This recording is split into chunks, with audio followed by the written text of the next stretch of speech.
was a little girl growing up in Nigeria, I didn't know that some of the things that my grandmother made me do were things that were actually backed up by years and centuries of ancestral wisdom. From the herbs in our morning tea to the way we actually started our day, these were not just random habits. They were very, very, very intentional. In fact, the way we even heal after childbirth, they were very, very intentional, strategic, and ancestral. Today, I will be sharing with you ancestral wellness secrets from my Yoruba roots and from my Delta roots. And these are secrets that you can adapt into your everyday life, no matter where you live in the world. In today's world, everyone is looking for the next superfood, the next detox tea. But what if the answers have been in our own backyards all along? Today, I'm sharing wellness secrets passed down from my Yoruba and Delta heritage. Yes, I'm half Yoruba and half Delta. Timeless, natural practices that helped my ancestors live strong, balanced lives, and how we can adapt them today. I grew up between two cultures, Yoruba from my mother's side and Delta from my father's side, and both carried a deep respect for food, herbs, and the rhythms of nature. In this video, I'll reveal a few wellness traditions I learned from them, backed by modern science, and I'll show you how to bring them into your daily life. In Yoruba tradition, the morning starts quietly. Before phones, before rushing into the day, elders would sit, sip, and speak gratitude. I remember my grandmother, from my mother's side, she's Yoruba. She would start with what she called Omi Olorun, that is warm water infused with a pinch of local herbs like scent leaf or lemongrass. It was our version of a gentle detox. While from the Delta side, it was pretty similar, but my father's people would also start the day with something warm, often from plants in the backyard, which usually helps with your sleep, liver support, and lower morning cortisol spike. In Yoruba households, mornings often began with a bitter tonic.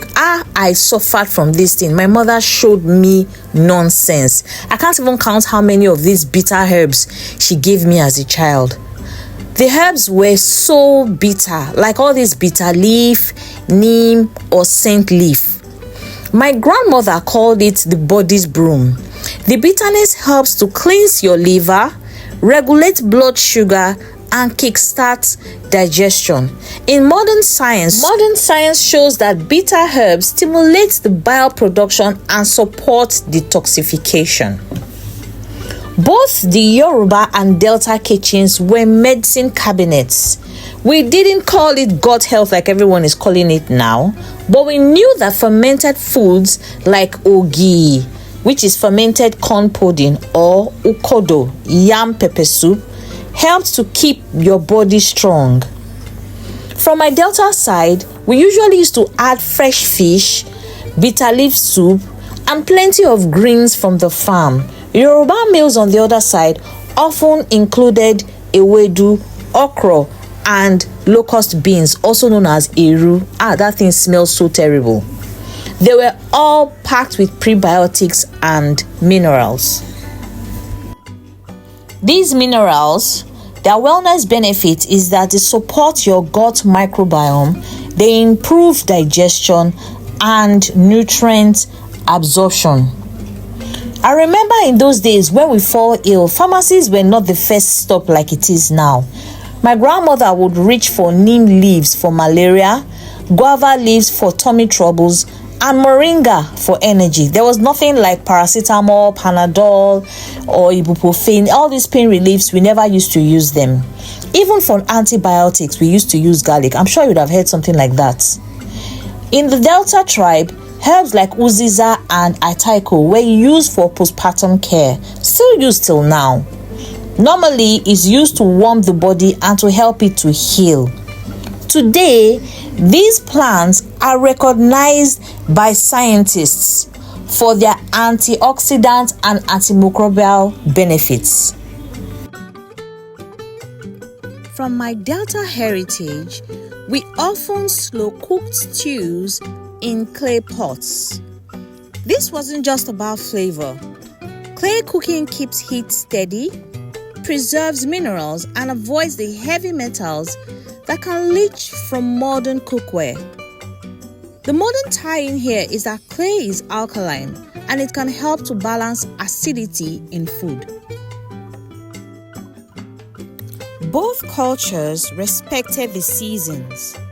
Rainy season meant more fresh greens, while dry season focused on roots, vegetables, and grains.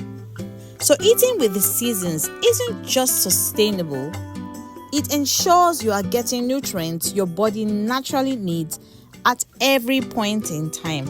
And science backs here that seasonal eating boosts diversity and supports gut health.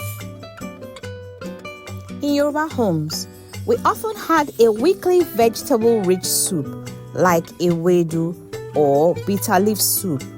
While in Delta, we had banga soup with spices like ataiko and oburubebe served a similar role.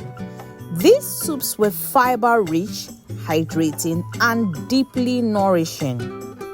Fiber helps to balance hormones and supports digestion. Before gym subscriptions, our ancestors moved naturally. Remember how your grandma or your grandpa could live up to 90, 100, or even more than. They always walked long distances, farming, pounding, fetching water, and these functional movements kept their joints strong, their muscles engaged, and metabolism active without structured workouts. Functional movement is proven to support mobility into old age. In my Yoruba home, the body was never meant to be idle in the morning. Sweeping the compound with a broom was more than a chore. It was movement therapy. While in the Delta communities, you'd see people bending, squatting, carrying loads on their heads, which kept posture strong and core muscles engaged without a gym membership. These were daily functional movements embedded in life, which at the end of the day helps to build mobility and strength and supports hormonal balance through physical activity. In both Yoruba and Delta traditions, nightfall was a natural signal to rest. Without any artificial lights, people went to bed earlier, syncing with the body's circadian rhythm. That deep early sleep supported healing and hormone balance. Sleep before midnight improves melatonin production and cellular repair. Now, this is my absolute favorite. Meals were not just about eating, they were a time for storytelling, laughter, and connection. Science now shows that eating in a calm, connected environment improves digestion and lowers stress hormones. Wellness in our culture wasn't just about the body. In Yoruba and Delta homes, the community was medicine. We gathered to eat, sing, pray, and share burdens. Laughter and belonging were powerful healers. Even the way elders told stories under the moonlight reduced stress and kept our minds sharp. Modern research calls this social bonding. We just called it life. When I look at these practices, I realize they were more than just what we call the old ways or the good old days. They were intentional, they were holistic, and they were ways of living that supported the body, supported the mind, and supported the spirit. We don't have to go back to the village, but we can bring these ancestral wellness principles into our modern lives. These ancestral wellness secrets, they're not just history. They're not just history. They are powerful and they are practical tools that you can imbibe into your everyday modern life. What I mean is they were useful then and they are still useful now. So maybe tomorrow, instead of scrolling through your phone first thing in the morning, what you will do is to sip some warm herbal tea first thing in the morning. Or better still, you could just decide to walk barefoot in your garden. Our ancestors were not perfect, but they understood something that we have forgotten. That nature, food, community, and movement are medicine. I'd love to hear in the comments which of these practices you will try this week. If you enjoyed this, I'm working on a free guide with my top 10 African-inspired wellness recipes. Drop a comment if you want it, and don't forget to subscribe for more stories and tips on living well rooted in heritage. Thanks for watching.